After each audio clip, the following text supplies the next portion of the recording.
Fazwa Firdayanti, Fitri Alia Nabila, Ibtisama Saputri Tasmin, Jihan Sartika, Rizky Hairunisa, dan Winda Anggraini. Kepada kelompok boleh langsung dipaparkan untuk waktunya 15 menit dari 7.36 sampai 7.46. Eh, sampai 7.51, mohon maaf. Ya boleh langsung di. Iya, jadi untuk yang pertama itu ada konsep dasar diartikan sebagai gangguan kognitif dan memori yang dapat mempengaruhi aktivitas kehidupannya sehari-hari. Jadi penderita demensia ini seringkali menunjukkan beberapa gangguan dan perubahan pada tingkah laku harian, behavioral symptom yang mengganggu disruptif ataupun tidak mengganggu non-disruptif.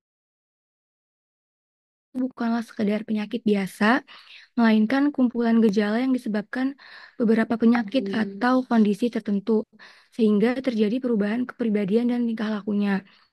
Jadi hal ini tuh dapat menyebabkan lansia dengan demensia sebagai penyebab utama hilangnya kemandirian. Next slide. Selanjutnya ada etiologi. Selanjutnya ada etiologi demensia. Sebagian besar penelitian dalam risetnya itu sepakat bahwa penyebab utama dari gejala demensia itu adalah penyakit Alzheimer, dan penyakit vaskular atau pembuluh darah. Alzheimer adalah kondisi di mana sel saraf pada otak mati sehingga membuat sinyal dari otak tidak dapat ditransmisikan sebagaimana mestinya. Penderita Alzheimer mengalami gangguan memori, kemampuan membuat keputusan, dan juga penurunan proses berpikir, menurut Barker S. 2019. Next.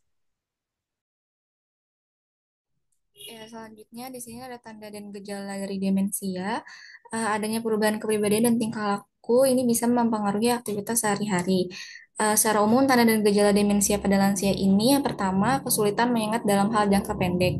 Lansia yang mengalami demensia akan lebih sulit mengingat menu sarapan pagi hari ketimbang pengalaman di masa sekolah dulu. Gangguan ingatan jangka pendek meliputi sering lupa menaruh barang, lupa yang harus dilakukan pada hari tertentu, dan juga tidak ingat alasan memasuki ruangan tertentu. Lalu tanda dan gejala yang kedua ada kesulitan mengingat kata-kata yang tepat.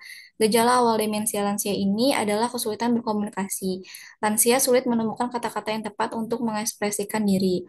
Lalu yang ketiga ada perubahan mood. Suasana hati lansia lansia ini akan naik turun sangat lumrah terjadi pada lansia yang mengalami demensia. Depresi pun menjadi gejala awal demensia.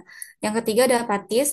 Lansia akan tampak cuek atau lesu, kehilangan untuk bersosialisasi atau sering menyendiri juga dapat menjadi penanda awal demensia.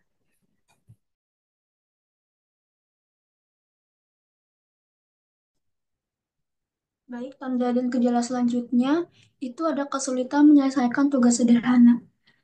Menurun kemampuan otak dalam memecahkan masalah atau kesulitan seperti bermain game atau puzzle. Kemudian kesulitan mengenali arah. Jadi lansia dengan demensia ini sangat mudah tersesat di lingkungan tempat tinggal karena tidak mengingat arah menuju rumah, bahkan bangunan rumah yang pernah dikenalnya. Lalu melakukan tugas berulang-ulang dalam sehari. Jadi kondisi ini disebabkan oleh hilangnya memori untuk mengingat perilaku. Mereka juga kerap mengumpulkan barang secara berlebihan dan mengulang pertanyaan yang sama. Lalu yang terakhir, kesulitan beradaptasi dengan perubahan. Nah, jadi kesulitan mengingat akan memicu rasa takut pada lansia secara tiba-tiba, tidak bisa mengingat nama anggota keluarga atau sering tersesat. Selanjutnya. Ya, kemudian di sini terdapat faktor resiko demensia. Yang pertama adalah usia, karena pada demensia umumnya ini terjadi pada orang yang berusia lebih dari 65 tahun. Kemudian yang kedua, riwayat kesehatan keluarga, karena pada orang yang memiliki riwayat kesehatan keluarga yang pernah menderita demensia, memiliki faktor yang lebih besar. Kemudian yang ketiga, jenis kelamin. Karena pada demensi ini sering terjadi lebih banyak terjadi pada wanita dibandingkan dengan pria. Kemudian yang keempat, gaya hidup. Pada lansia yang menderita hipertensi, kolesterol tinggi, atau diabetes, memiliki faktor yang lebih tinggi untuk terkena demensia. Kemudian yang kelima, terdapat faktor risiko kognitif, tingkat pendidikan, pola makan yang tidak sehat, dan juga lansia yang jarang berolahraga. Selanjutnya. Selanjutnya di sini ada tujuan HM pada lansia demensia. Pendirian home care secara umum bertujuan untuk meningkatkan kualitas hidup usia lanjut, sedang rehabilitasi itu pencegahan sekunder dan tersier, yaitu pengobatan kronik penderita keganasan, serta menghambat laju penyakit dan menghambat timbulnya keterbatasan disability sehingga penderita dapat mempertahankan otonominya selama mungkin. Secara khusus, tujuan yang diharapkan dari pendampingan dan perawatan lansia di rumah ini antara lain meningkatkan kemampuan lanjut usia untuk menyesuaikan diri terhadap proses perubahan dirinya secara fisik, mental, dan sosial. Yang kedua, meningkatkan kemampuan keluarga dan masyarakat dalam pendampingan dan perawatan lansia di rumah. Lalu yang ketiga, terciptanya rasa aman, nyaman, dan tentram bagi lanjut usia baik di rumah maupun di sekitarnya. Lalu yang terakhir, terpenuhinya kebutuhan dan hak lanjut usia agar mampu berperan dan berfungsi di masyarakat secara wajar. Lanjut. Selanjutnya ada prinsip merawat lansia demensia di rumah. Yang pertama itu memberikan perhatian. Nah, hal ini mencakup memberikan dukungan fisik dan emosional yang dibutuhkan untuk menjaga kenyamanan dan kesejahteraan para lansia. Perhatian yang dimaksud meliputi komunikasi yang sabar, menciptakan lingkungan yang aman dan tenang, serta memastikan lansia tetap terhubung dengan rutinitas sehari-hari. Lalu yang kedua, menggunakan komunikasi verbal dan nonverbal. Saat berkomunikasi dengan lansia, bicaralah secara perlahan dan jelas menggunakan kalimat yang singkat dan mudah dimengerti. Kontak mata yang lembut dan penuh perhatian dapat membantu lansia untuk menarik dan mempertahankan perhatian. Hal ini juga dapat memberikan sinyal bahwa pengasuh benar-benar memperhatikan dan menghargai pasien. Nah, selain berbicara ekspresi wajah, gerakan tubuh, dan sentuhan yang lembut, seringkali lebih efektif dalam menyampaikan perasaan atau kebutuhan dibandingkan kata-kata. Lalu yang ketiga, menciptakan lingkungan yang aman dan nyaman. Nah, di sini pengasuh dapat memastikan bahwa lingkungan bebas dari bahaya seperti perabotan yang bisa menyebabkan jatuh, meminimalkan gangguan atau kebisingan yang dapat membingungkan, serta memberikan pencahayaan yang cukup. Lalu yang keempat ada menjadwalkan lansia untuk melakukan aktivitas ringan. Lansia harus tetap bergerak agar tubuh tetap bugar dan sehat. Pengasuh dapat menjadwalkan aktivitas fisik ringan yang sesuai dengan kondisi lansia, misalnya berjalan-jalan atau melakukan senam ringan. Selanjutnya, Selanjutnya ada peran perawat dalam perawatan lansia demensia, di mana perawat memberikan perawatan langsung kepada pasien sehingga meringankan beban anggota keluarga. Perawatan lansia penderita Alzheimer dan demensia meliputi pemberian edukasi kepada pasien dan keluarga tentang perawatan, lalu adanya perkembangan gejala dan intervensi, serta adanya koordinasi layanan dengan spesialis lainnya. Nah, di sini peran perawat juga membuat rencana perawatan dan menetapkan rutinitas harian, di mana ada membantu pasien dengan tugas-tugas perawatan mandiri seperti kebersihan, makan, menggunakan toilet, dan berolahraga.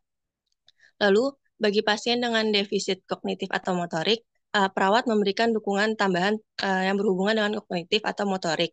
Lalu, memastikan keselamatan pasien dan meminimalkan risiko jatuh. Karena hal ini kan bisa menyebabkan cedera akibat disorientasi atau kebingungan. Lalu, pada pasien ini juga kita dapat mengelola masalah perilaku, kecemasan, dan kemarahan. Serta kita dapat mendorong pasien untuk menghabiskan waktu bersosialisasi dengan keluarga dan teman. Lalu yang kedua ini memberikan pengobatan dan rencana perawatan di bawah bimbingan dokter. Boleh next.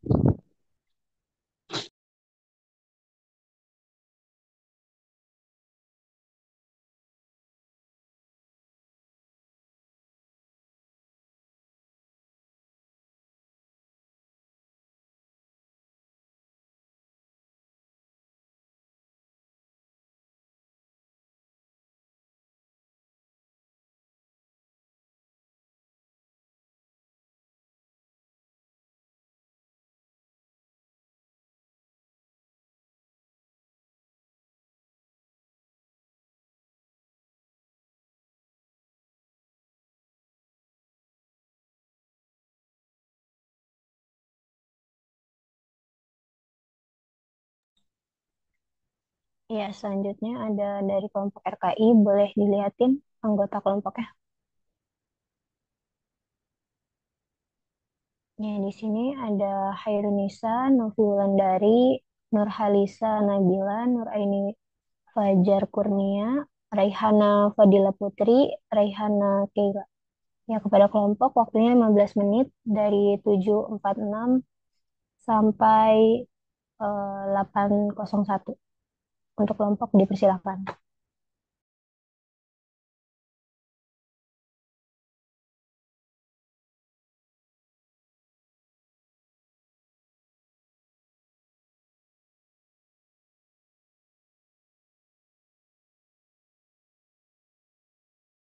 Ya, baik.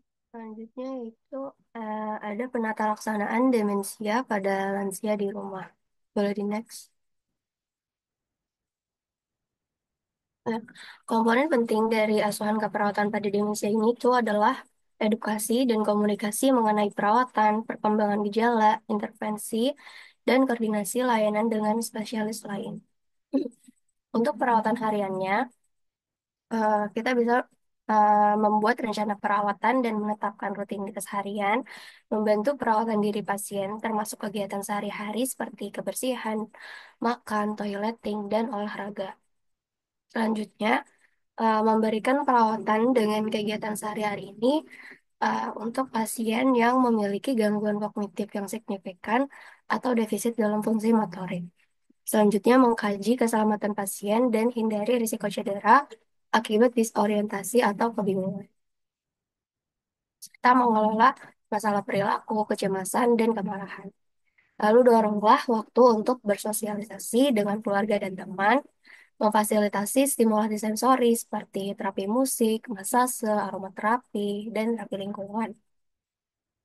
Dan yang terakhir yaitu membantu meringankan beban dan mendukung anggota keluarga dan pengasuh lainnya seperti kelompok pendukung, dukungan sosial, terapi perilaku, terapi kognitif, dan konseling. Boleh di next.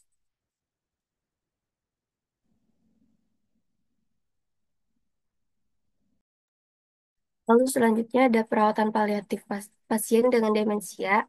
Untuk perawatan paliatif ini berfokus pada kualitas hidup dari penderita demensia tingkat lanjut, sehingga dapat meringankan beban gejala, mencegah kurangnya penanganan gejala, dan penanganan berlebih dengan penanganan yang tidak perlu dan memberatkan, serta dapat mengurangi beban pengasuh. Nah, dalam perawatan paliatif ini kita bisa melakukan yang pertama ada manajemen nyeri. Di dalam manajemen nyeri ini, perawat dapat menerapkan adaptasi khusus seperti menggunakan ukuran font yang besar dan terminologi yang sederhana, terutama untuk pasien demensia sedang atau tingkat lanjut untuk membantu memperoleh laporan nyeri secara mandiri. Nah, dalam manajemen nyeri ini biasanya acetaminophen itu efektif dalam mengurangi rasa nyeri bagi pasien demensia ringan hingga sedang. Untuk intervensi non-farmakologisnya ini dapat dilakukan seperti pijat, rentang gerak pasif, teknik relaksasi, terapi musik, dan kehadiran seseorang yang pasien percaya dapat sangat membantu. Lalu selanjutnya edukasi kepada keluarga juga menjadi prioritas yang meningkatkan tingkat kenyamanan pasien dalam merawat edukasi kepada keluarga juga menjadi prioritas yang meningkatkan tingkat kenyamanan mereka dalam merawat orang yang uh, mereka cintai. Boleh di next. Selanjutnya di sini ada manajemen agitasi. Di sini kita dapat melakukan uh, memfasilitasi dukungan sosial. Selanjutnya uh, ada manajemen non farmakologisnya. Metode yang dapat digunakan yaitu memutar musik yang menyenangkan, berjalan-jalan, mengalihkan perhatian dengan kegiatan yang disukai pasien, olahraga, pijat, dan mempertahankan rutinitas harian. Selanjutnya yaitu edukasi keluarga tentang masalah keselamatan juga penting ketika ada situasi potensi yang berbahaya. Untuk manajemen disfagianya ini, pemberian makan dengan tangan secara hati-hati telah terbukti dan menjadi cara terbaik dan teraman, serta didukung oleh American Geriatric Society dan kampanye Choosing Wisely dari American Board of Internal Medicine untuk menyediakan nutrisi bagi seseorang di akhir hayatnya. Selanjutnya, mengikuti isyarat pasien tentang apa yang dapat dan tidak dapat mereka toleransi itu juga menjadi hal yang bermanfaat. Dan menghabiskan waktu bersama pasien untuk menjalin ikatan dan menikmati kebersamaan adalah hal yang dapat meningkatkan kualitas hidup pasien. Boleh di next.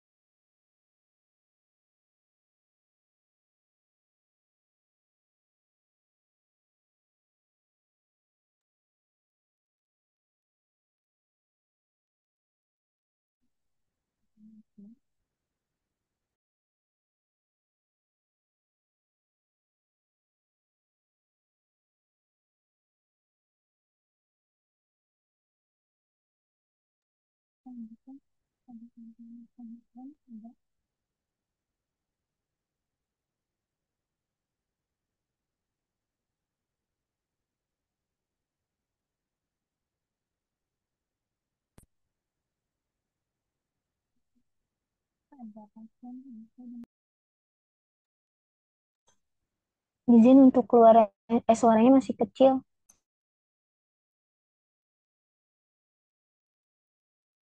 Tantangan PDAM pada pasien lansia dengan demensia.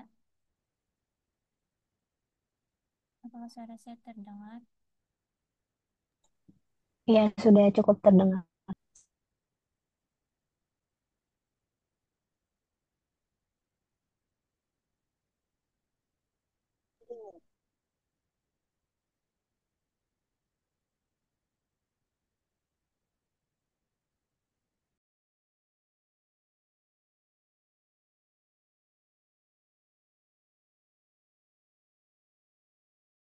Ia izin untuk mengambil alih.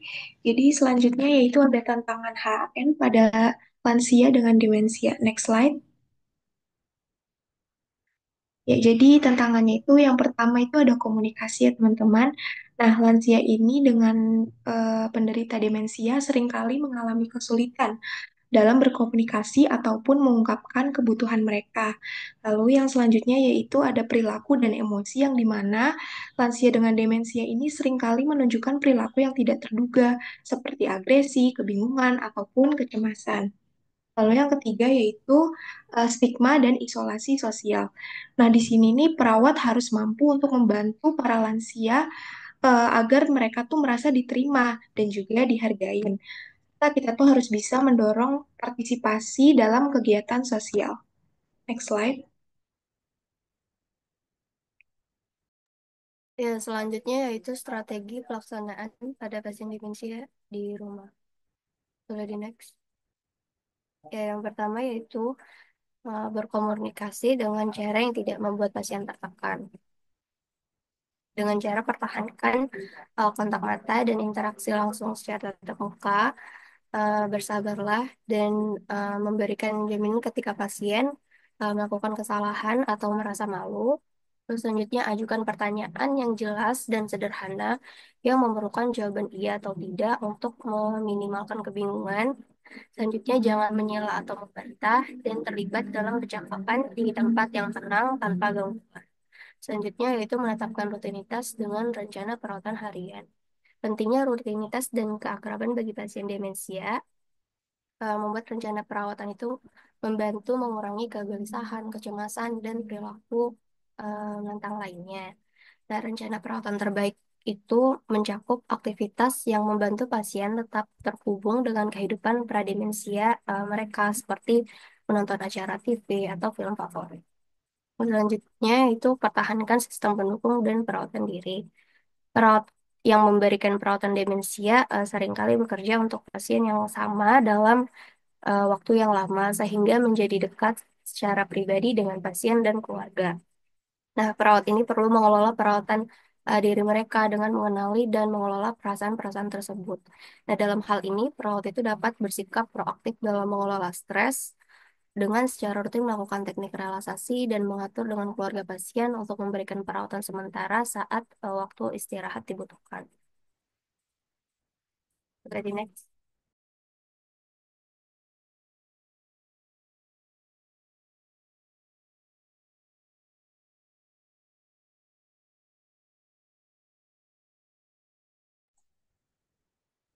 Ya, selanjutnya dari kelas B dengan anggota kelompok Kotronada, Kori, Rehanisa, Ridal, Rival, dan Renaiba. Untuk waktunya 15 menit ya kelompok, dipersilahkan.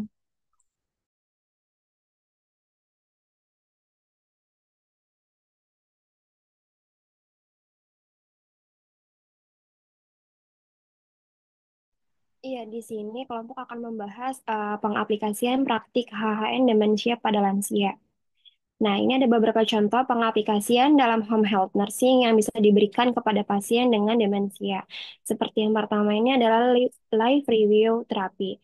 Jadi, terapi kenangan ini atau lebih dikenali dengan live review terapi merupakan teknik bimbingan psikososial dengan cara merefleksasikan kehidupan yang telah yang telah dijalani oleh lansia, mulai dari pengalaman hidup dan kemudian memisahkannya, mengorganisir yang baik atau yang tidak, terus serta kegiatan-kegiatan yang menyenangkan ataupun yang tidak menyenangkan, terus kembali ke hal-hal yang menyenangkan dalam hidup lansia ini. Yang selanjutnya ada terapi validasi. Terapi validasi ini adalah mengklasifikasi perilaku lanjut usia. Karena kan lanjut usia ini ada dengan masalah gangguan daya ingat ya. Nah, dapat dibantu dengan terapi validasi ini berupa mengidentifikasi perilaku lanjut usia dan memahami maksud dari perilaku tersebut. Bisa dengan mendiskusikan dengan lansia tentang perilaku yang timbul. Biasanya kan ada bingung, lansia suka mondar-mandir, gelisah, atau melakukan perilaku yang berulang. Nah, terapi ini sangat individual dan jangan sampai membuat lansia ini malu terbuka di tempat umum. Selanjutnya ada terapi relaksasi. Jadi, lansia ini kan mulai ada pengenduran otot-otot secara progresif ya. Nah, melalui teknik relaksasi ini, membuat teknik otot dalam badan lansia ini ditegangkan lalu dikendurkan satu persatu dalam setiap gerakan. Ini dapat memperbaiki sirkulasi darah dan mengendurkan otot secara sendi yang mengalami sensasi ketenangan, mengurangi tegang atau stres atau kecemasan, bisa juga timbul perasaan rela membentuk mental yang sehat. Selanjutnya ada terapi seni atau musik, tari, lukis, dan film. Terapi seni ini berhubungan dengan hobi lansia seperti mendengarkan musik, menonton film yang disukai, bisa dilakukan sendiri atau berkelompok. Selanjutnya ini ada terapi ADL atau Activity of Daily Living. Jadi terapi aktivitas sehari-hari ini untuk menjaga keseimbangan fisik lansia dalam melakukan kegiatan sehari-hari dan melatih aktivitas memori. Selanjutnya ada terapi support atau terapi keluarga. Terapi ini berupa pemberian dukungan dengan melibatkan potensi pendukung yaitu keluarga. Selanjutnya ini ada terapi kognitif. Terapi ini bertujuan agar daya ingat ini tidak menurun. Contohnya itu ada terapi puzzle, terapi teka-teki, terapi bermain catur, terapi keterampilan, dan terapi bermain tebak-tebakan. Selanjutnya, kelompok akan membahas tentang aplikasi home health nursing. Aplikasi home health nursing untuk lansia dengan demensia yang menyediakan layanan home health nursing untuk lansia, yakni Love Care. Aplikasi ini menyediakan layanan pendampingan dan perawatan khusus bagi lansia mengalami demensia, dengan memastikan mereka mendapatkan perhatian dan perawatan yang tepat di rumah. Aplikasi Love Care ini adalah platform digital yang menyediakan berbagai layanan home care untuk keluarga, termasuk perawatan bagi lansia dengan demensia.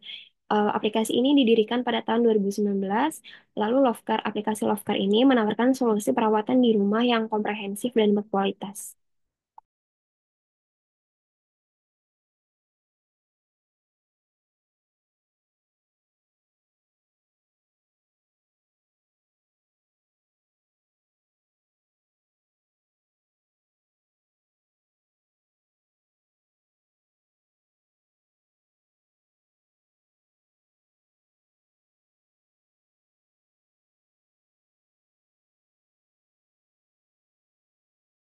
Ya, izin melanjutkan. Layanan dan fitur aplikasi home health nursing ini, yang pertama ini ada pencocokan layanan. Jadi aplikasi Lovecare ini memiliki fitur pencocokan yang membantu lansia untuk menemukan layanan perawatan yang sesuai dengan kebutuhan spesifik, yakni lansia dengan demensia. Selanjutnya ada filter pencarian. Untuk memudahkan pencarian, aplikasi Lovecare ini menyediakan filter berdasarkan kota, posisi, level, dan gender. Sehingga lansia dapat menemukan caregiver yang paling sesuai dengan preferensi lansia tersebut. Selanjutnya, aplikasi Lovecare ini menyeleksi ketat petugas. Jadi, aplikasi Lovecare ini memastikan bahwa setiap petugas ini yang terdaftar telah melalui proses seleksi yang ketat. Jadi, bisa menjamin kualitas perawatan yang diberikan untuk lansia. Selanjutnya, ini ada kemudahan pengguna. Melalui aplikasi Lovecare ini, pengguna dapat dengan mudah memilih layanan yang disesuaikan dengan kebutuhan lansia, serta memastikan perawatan yang aman dan terpercaya.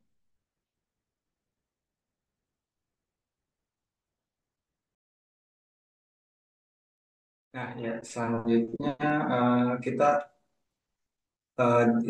di sini kita cara mengakses layanan aplikasi home health nursing. Salah satunya kita tadi udah dijelaskan dengan teman saya yang ini salah satunya Love Care. Nah, kita pertama ini unduh aplikasi uh, aplikasi tentang Love Care ini di Google Play Store atau App Store. Selanjutnya, nah di sini eh, sebelum masuk ke aplikasinya ini kita membuat registrasi dulu buat akun untuk mengisi informasi yang diperlukan. Nah, ini di sini ada tertera kayak alamat pasien, terus berat badan pasien dan tinggi badan pasien dan tindakan mau dilakukan. Di sini ada beberapa fitur ya untuk pencocokannya dan filter untuk caregiver yang disesuaikan dengan kebutuhan lansia. Di sini ada jenis pelayanannya seperti babysitter, caregiver, terus ada nurse juga. Nah, di sini juga ada jenis pelayanannya. Ada yang ada yang termasuk dua kategori, ada yang pendek dan ada yang panjang. Untuk yang pendek ini ada 3 hari sampai dan 7 hari. Untuk yang panjang ini sekitar 1 bulan sampai 12 bulan ya teman-teman. Nah, untuk level kompetensinya ini ada level 1 sampai level 3. Untuk level 1 ini termasuk basic, dan level 2 ini intermediate, dan level 3 advance.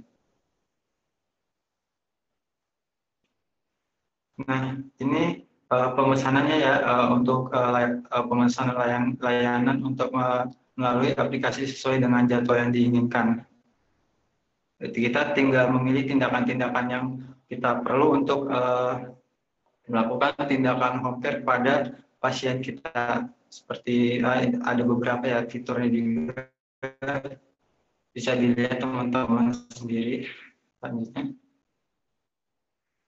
Nah, ini untuk pembayarannya bisa uh, dilihat dana yang dapat ditarik dari minimal dan ke maksimalnya. Bisa ya next.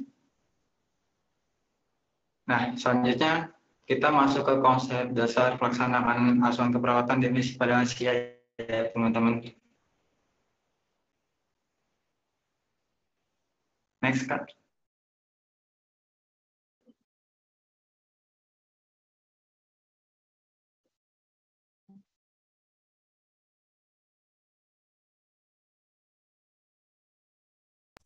Ya, selanjutnya di sini ada kasus yang pembahasan kasus dengan EBP pada lansia dengan demensia. Selanjutnya, nah di sini ada artikel pertama yang kami bahas yaitu Demensia Care Class meningkatkan sikap caregiver informal dalam perawatan demensia berbasis masyarakat. Ini jurnalnya bisa dilihat ya. Nah, eh, apa berbagai upaya yang bisa dilakukan untuk mengatasi demensia ini yaitu tidak hanya intervensi pada pasien demensia yang saya, tetapi juga pada tenaga kesehatan, pada termasuk juga caregiver yang akan merawat lansia di rumah. Jadi eh, kompetensi atau pengetahuan dari caregiver ini juga apa juga perlu nih untuk mengetahui gimana saja perawatan pada orang dengan demensia. Nah, sehingga ini menjadi salah satu pilar penting dalam mengatasi demensia ini. Saat ini udah banyak sih ada berkembang beberapa intervensi yang efektif untuk meningkatkan kemampuan caregiver ini. Salah satunya itu DCC ini atau Dementia Care Class. Nah, pada jurnal yang kami bahas ini, intervensi Dementia Care Class ini diberikan sebanyak 4 sesi dalam 2 hari dengan durasi pertemuannya itu sekitar 45 sampai 60 menit per sesinya. Nah, ada beberapa tahapan dari Dementia Care Class ini. Yang pertama yaitu sesi 1 yaitu eh, mengenal demensia, yaitu ini dilakukan dalam bentuk ceramah, diskusi dan tanya jawab antara caregiver dan apa ininya. Kemudian prasesi 2 yaitu sebelum masuk ke sesi 2 dilakukan diberikan dulu materi tentang gejala awal demensia, yaitu ini melalui video interaktif. Kemudian sesi 2-nya itu screening demensia. Ini dilakukan dengan eh, mendemonstrasikan dan melakukan studi kasus. Kemudian sesi tiganya itu cara pencegahan dan perawatan demensia di masyarakat melalui posyandu lansia. Nah, ini dilakukan dalam bentuk ceramah, diskusi, dan tanya jawab. Kemudian prasesi 4 yaitu sebelum sesi 4 yaitu dilakukan atau diajarkan cara senam otak sebagai salah satu bentuk pencegahan dari demensia. Seperti tadi udah dijelasin ya apa mengenai senam otak ini untuk penata laksanaan demensia. Nah, ini diberikan dalam bentuk video interaktif untuk dipelajari oleh para caregiver. Kemudian sesi 4 atau sesi terakhirnya yaitu tips-tips untuk merawat dan mendampingi orang demensia. Nah, ini dilakukan dalam bentuk ceramah dan tanya jawab. Berikutnya, nah, kemudian ini ada jurnal yang kedua yaitu pengaruh psikoedukasi terhadap kemampuan keluarga dalam melakukan perawatan demensia pada lansia. Nah, ini juga difokusin pada kemampuan keluarga dalam merawat lansia ya, karena untuk demensia ini kita tidak hanya fokus ke pasien demensianya saja, tapi juga tidak kalah penting untuk ke keluarganya, karena kan yang di rumah lebih lama dengan pasien demensia itu kan keluarganya. Karena psikoedukasi ini sebuah intervensi dalam berbasis kelompok. Nah, jadi ini nanti diberikan dalam bentuk kelompok dalam memberikan informasi tentang demensia dan gimana perawatannya. Nah, psikoedukasi ini diberikan untuk melatih pengasuh melalui program terstruktur tentang informasi demensia. Nah, psikoedukasi ini diberikan pada jurnal ini yang kami temukan ini psikoedukasi ini diberikan dalam bentuk kelompok dan tiap kelompoknya itu nanti dibikin dalam bentuk 10 orang. Nah, ini kegiatannya itu berupa memberikan informasi kepada keluarga-keluarga sebagai pengasuh demensia tentang berbagai perilaku-perilaku yang ada pada lansia seperti tadi udah dijelasin kelompok sebelumnya yaitu ada seperti agitasi, apatis dan perilaku-perilaku lainnya yang menandakan bahwa bahwa lansia itu mengalami demensia. Kemudian bagaimana cara mengatasinya yaitu bagaimana cara kita memberikan dukungan terus mendiskusikan eh, bersama anggota kelompok tentang keterampilan-keterampilan yang harus dia miliki untuk merawat pasien demensia ini. Nah, intervensi psikoedukasi ini diberikan dalam 8 sesi dan setiap sesinya itu selama 60 menit selama 2 bulan dan dijadwalkan selama seminggu sekali. Selanjutnya,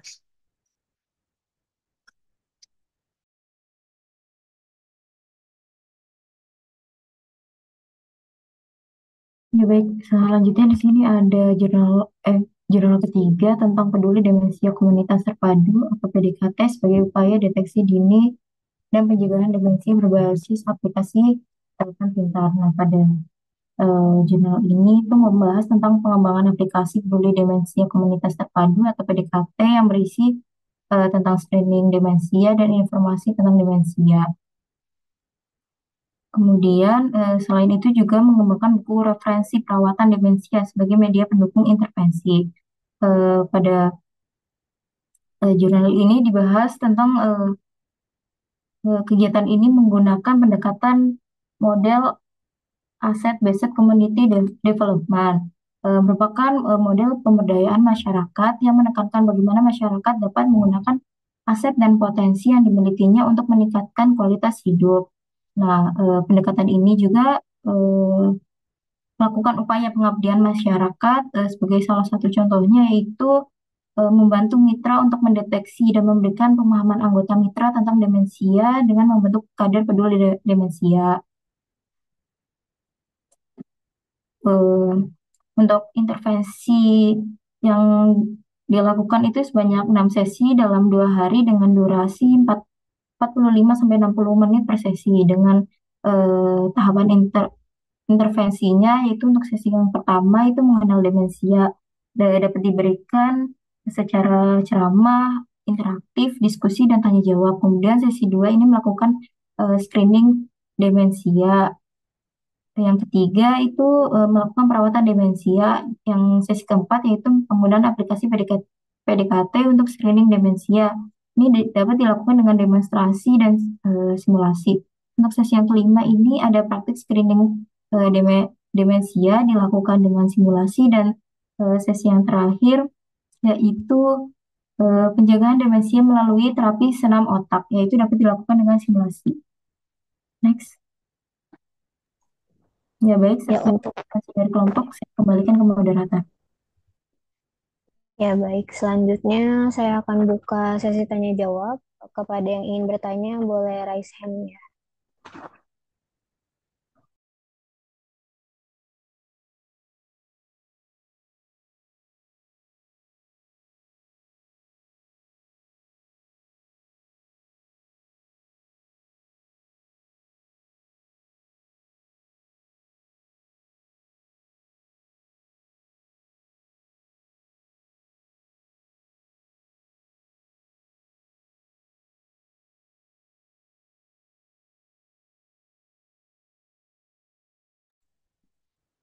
Ya, untuk Hertinayu, dipersilakan.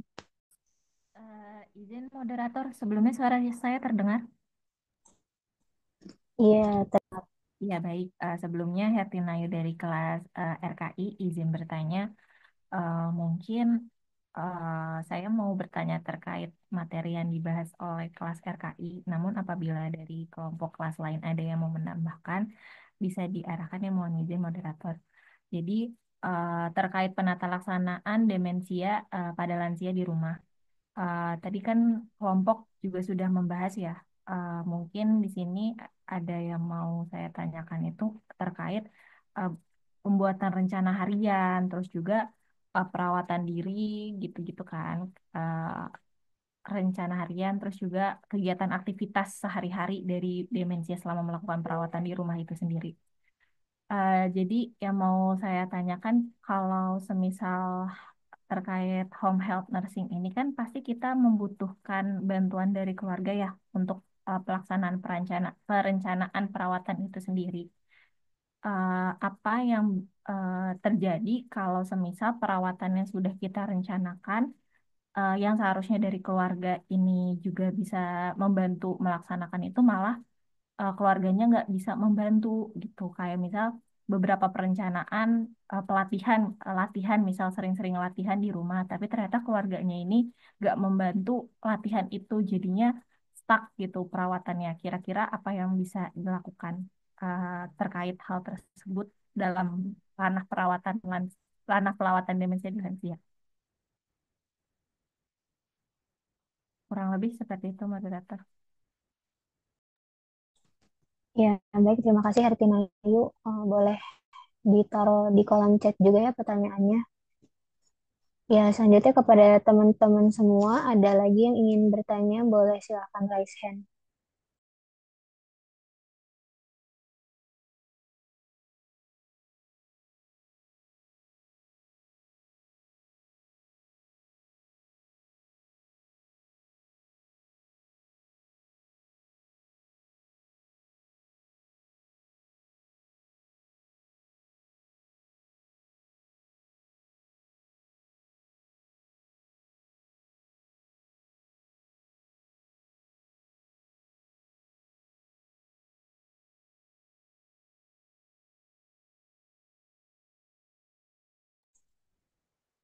Ya, izin teman-teman semua, ada lagi yang ingin bertanya?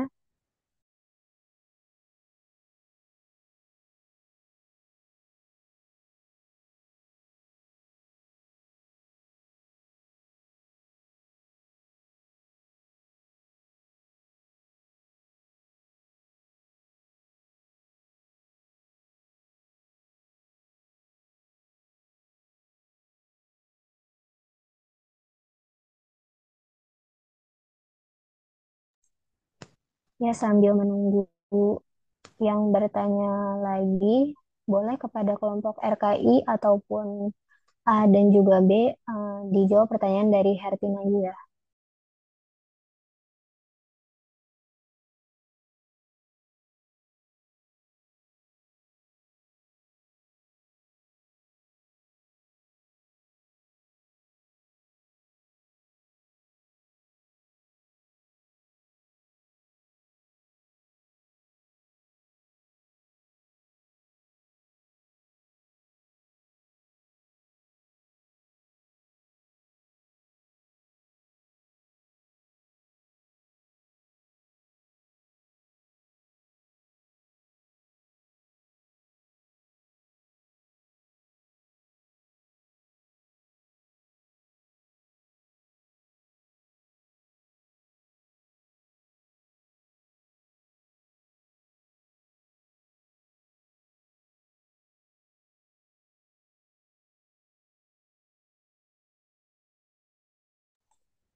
Ya, kepada kelompok, apakah bisa dijawab pertanyaan dari Hartinayu?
Izin, Mod.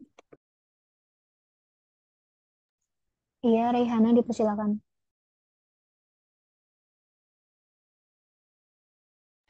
Iya, izin untuk menjawab pertanyaan dari Nayo ya tadi. Eh, Gimana cara perawat jika rencana tindak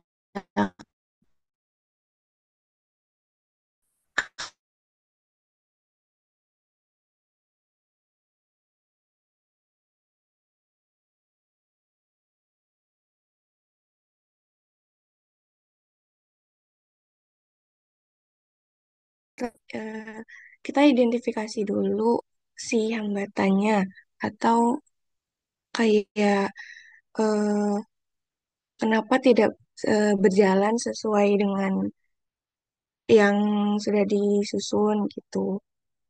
Misalnya dari tadi kan oh iya, tadi kan sudah yang dari keluarga yang mungkin dari pasiennya atau dari lingkungannya itu. Lalu modifikasi nih gimana rencananya untuk kedepannya, misalnya kunjungannya ditambahin dari si perawat tersebut atau jenis intervensinya dimodifikasi seperti apa. Lalu kita meningkatkan komunikasi ke keluarganya, misalnya eh, memberikan dukungan emosional juga. Kita apa ya, menggali misalnya kenapa bisa si keluarga ini tidak dapat membantu seperti itu. Terus memberikan solusi juga pada keluarga tersebut eh, atas kesulitan yang mereka hadapi untuk merawat untuk membantu perawatan si lansia dengan demensia tersebut. Mungkin dari kelompok boleh ditambahkan.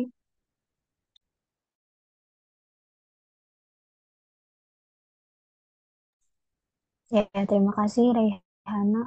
Mungkin dari kelompok A ataupun B ada yang ingin ditambahkan. Dan juga untuk teman-teman yang lainnya, apa ada yang ingin bertanya kembali? Dipersilakan untuk raise hand.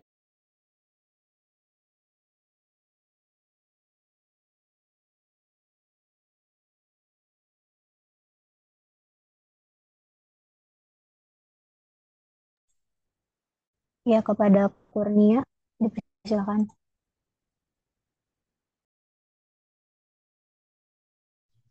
Baik, izin masuk sebelumnya moderator. Izin bertanya, saya Kurnia Widowati. Saya ingin bertanya kepada kelompok kelas B, bagaimana perawat home care itu dapat menyesuaikan pendekatan perawatan dengan perubahan kognitif dan perilaku yang terjadi pada penderita demensia. Terima kasih. Ya, terima kasih Kurnia. Untuk pertanyaannya boleh ditulis di kolom chat ya. Untuk kelompok kelas B boleh dijawab pertanyaan dari Kurnia.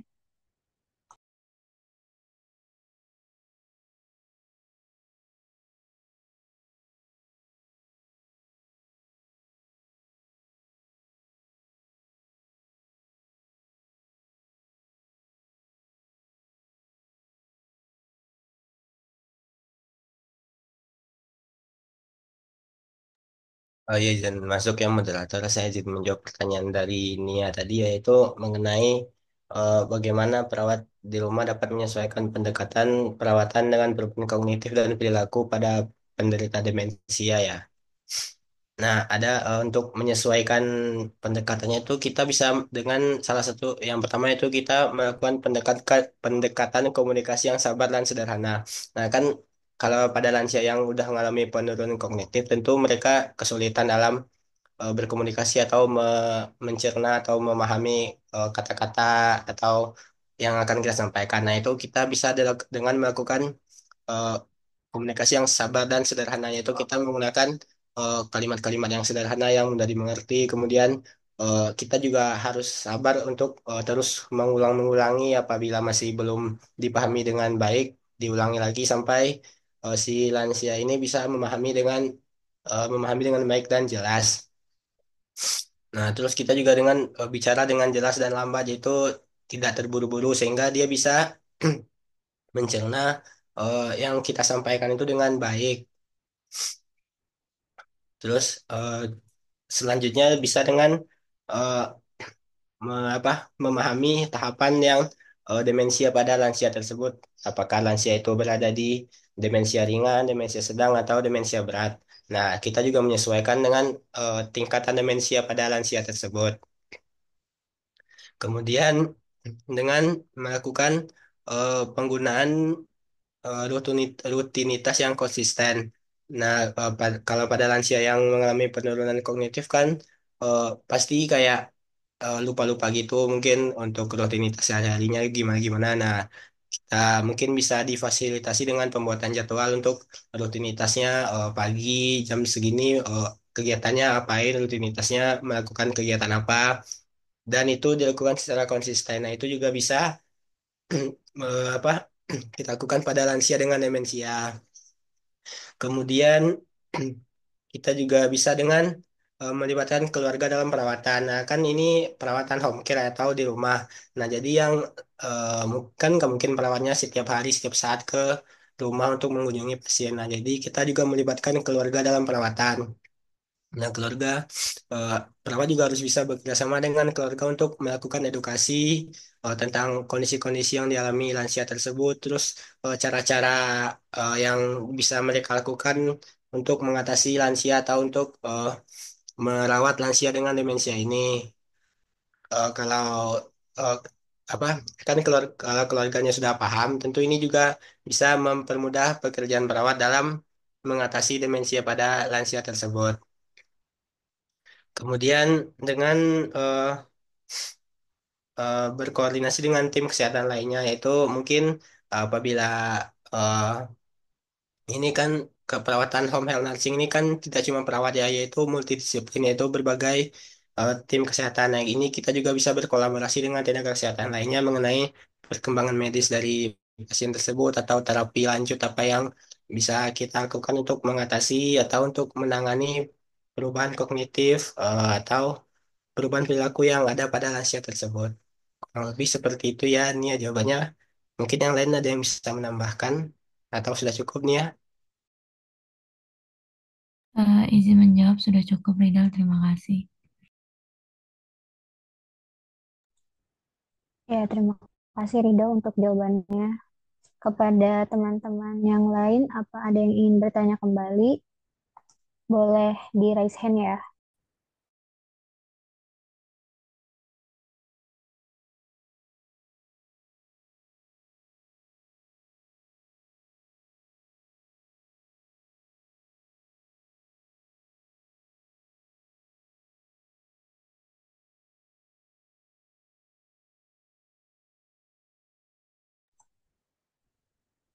Ya, teman-teman ada yang ingin bertanya kembali?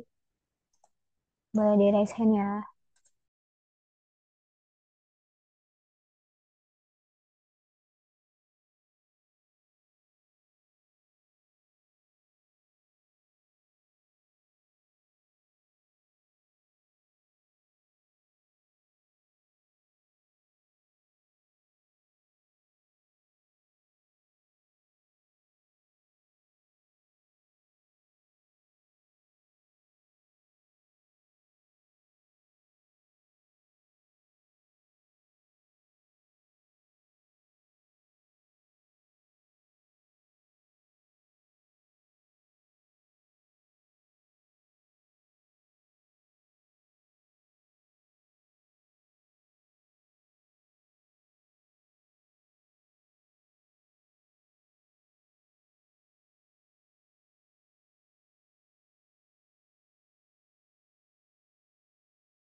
Ya, baik Ibu.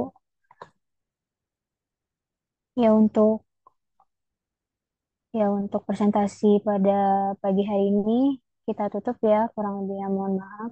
Wassalamualaikum warahmatullahi wabarakatuh. Selanjutnya kita akan melakukan sesi dokumentasi kepada kelas A. Boleh raise hand dan on cam ya.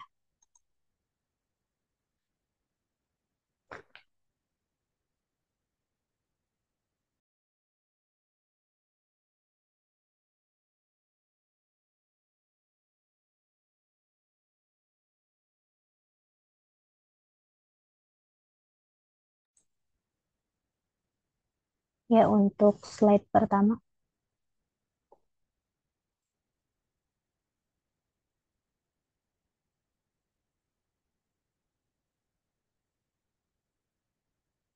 Ya, slide yang kedua.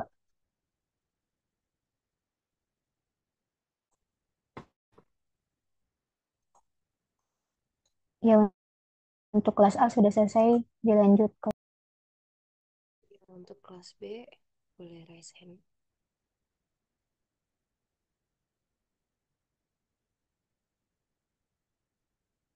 Iya, untuk slide pertama.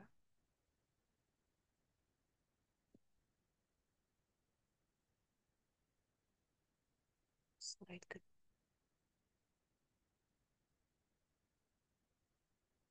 Iya, sudah selesai. Boleh lanjut kelas lain.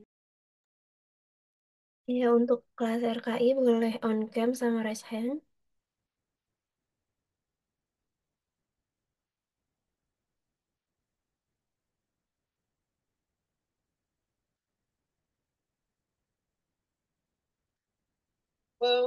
사랑해. Iya, semuanya on cam ya. Slide 1, 2, 3. Oke, slide 2, 1, 2, 3. Oke, cukup Ibu. Terima kasih.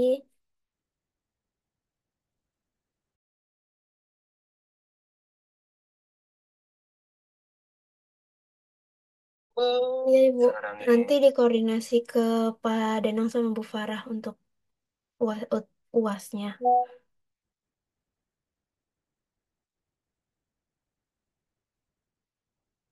Ya baik Ibu, materinya mulai dari setelah UTS ya Bu ya? Iya, oke. Nanti di list ya Bu ya. Terima kasih Bu.